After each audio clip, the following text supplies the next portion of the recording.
Can you hear me? Yeah. Okay.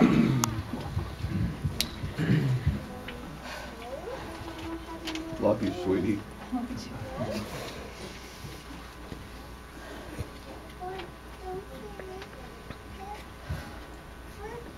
Okay, so my goal is not to cry the entire time. So do me a favor and hold all of your tears till the end. That'd be really helpful.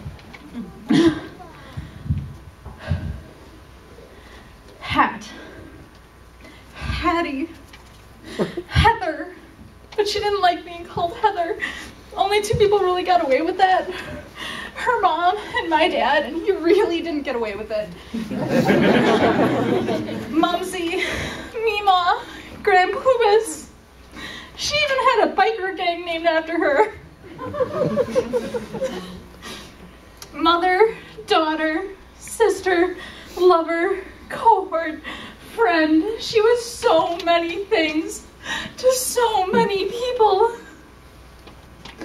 But to herself, she was her own person. She spoke her own truth, no matter how crazy or messy or painful it could be. It was real, and it gave her her own unique flavor. I like to think if my mom had a recipe for life, she would just start by throwing things into a pot, no measurements, because she never measured. She'd just be like, take what you have. Laugh too loud. You know, the kind where you throw your head back and your whole body jiggles, not just with your eyes, but like your whole being.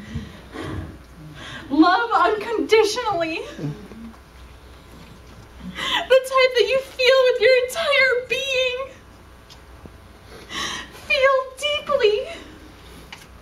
You know, she told me once, it's okay to hurt. Because to hurt deeply means you loved deeply.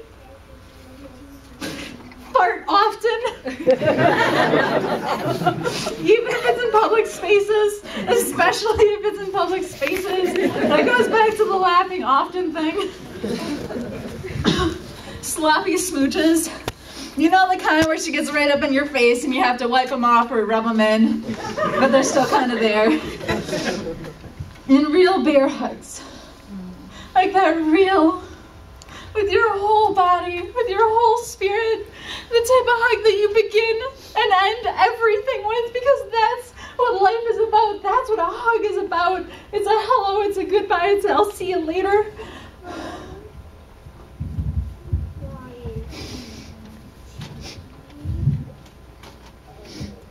I thought long and hard about how to give this eulogy, how to capture her spirit. And I had so many stories to tell, and I just couldn't find the voice. So I'm gonna let her do some talking here. I pulled out one of her favorite stories from her blog, a story that I have literally heard 1,000 times. And I feel like this story captures just a little bit of who she was. 2 days. 2 days at McCormick Place. Costume as Huggy Bear. Cute and cuddly on the outside, hot and sweaty on the inside. Every so often, I'd escape into the bathroom to gulp some air and splash the perspiration off my face. Let me in, I pleaded as I gazed into the mirror. The eyes that looked back at me were the eyes of an interloper. I slowly blotted the beads of moisture from my face. My mask slid back into place as I sucked back into the swirling sea of folks who swarmed the convention hall. My stint as a purveyor of hugs was almost over. Time and reality can become distorted when you get caught up in pretending.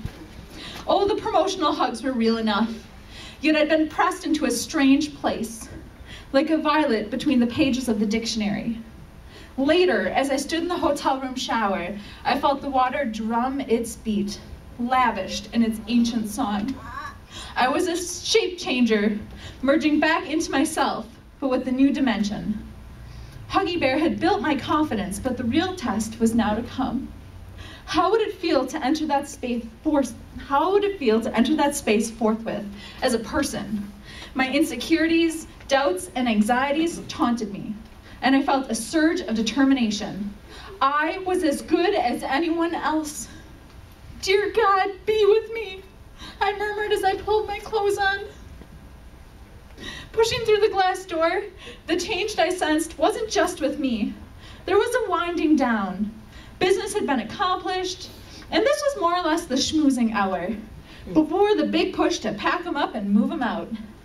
I searched the thinning crowd and found Jeremy, a sweet young boy who viewed the world from his own perspective. His hugs had been precious, and he was just as receptive to me now as he had been to Huggy Bear. His eyes spoke volumes as they sparkled at me, spoke more than the rest of us say with the voices that we take for granted every day. Suddenly, a hush fell over the crowd. A whisper fanned the room like a flame. Cary Grant, pss, pss, pss. Here, pss, pss, pss. Spokesperson for, pss, pss, pss. It was like the parting of the Red Sea. This was a splendid orchestration of public relations, complete with press. His entourage included a dozen of Chicago's finest. These spiffy cops formed a circle around him, hands on hips, elbow to elbow like a water ballet.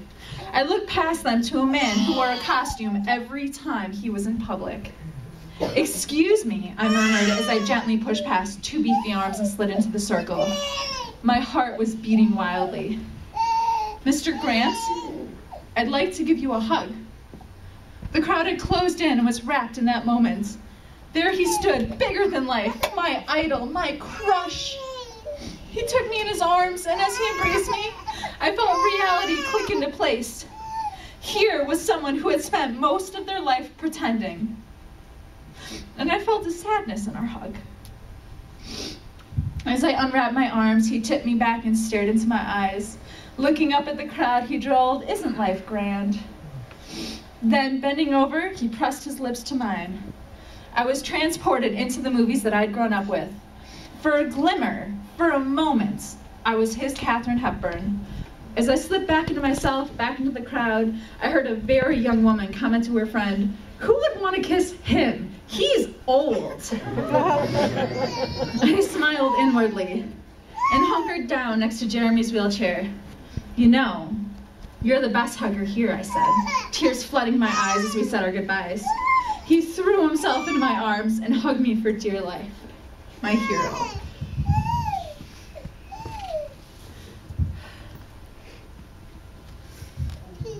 Her love for life and other people was so big. She often felt like the world was pressing down on her, like it was gonna crush her. She so wanted the world to be a peaceful place and a fair place, a place where her grandbabies could grow up. She embodied the very best qualities that humanity has to offer: hope, love, truth, compassion, justice, equality. And that is just a touch of who she was. Because Mom believed in people, she believed in goodness, she believed in the idea that it could get better, that each one of us had the power to change the world. She once said life's greatest lessons come from leaving our comfort zone, because sometimes a mere pebble has more value than a chest of gold and jewels, because the sacrifices we make do not diminish us. They teach us to be stronger, better members of the human family, because one person can make all the difference in the world. And now, she will continue to live on in each of us. As our lives move forward, she'll remind us that she's there, in the taste of a meal, in the sound of our children laughing. These will serve as little reminders of her life and her legacy, as a reminder that she's never really gone, Even now, her grandbabies carry Mima magic inside of them. It might come out in poopy adventures and finger-painted walls, but it's still there. To a woman who lived life to its fullest, vivaciously and unabashedly, you will be so missed. But more importantly, you will be so deeply loved for being you and for sharing it with the world. We love you.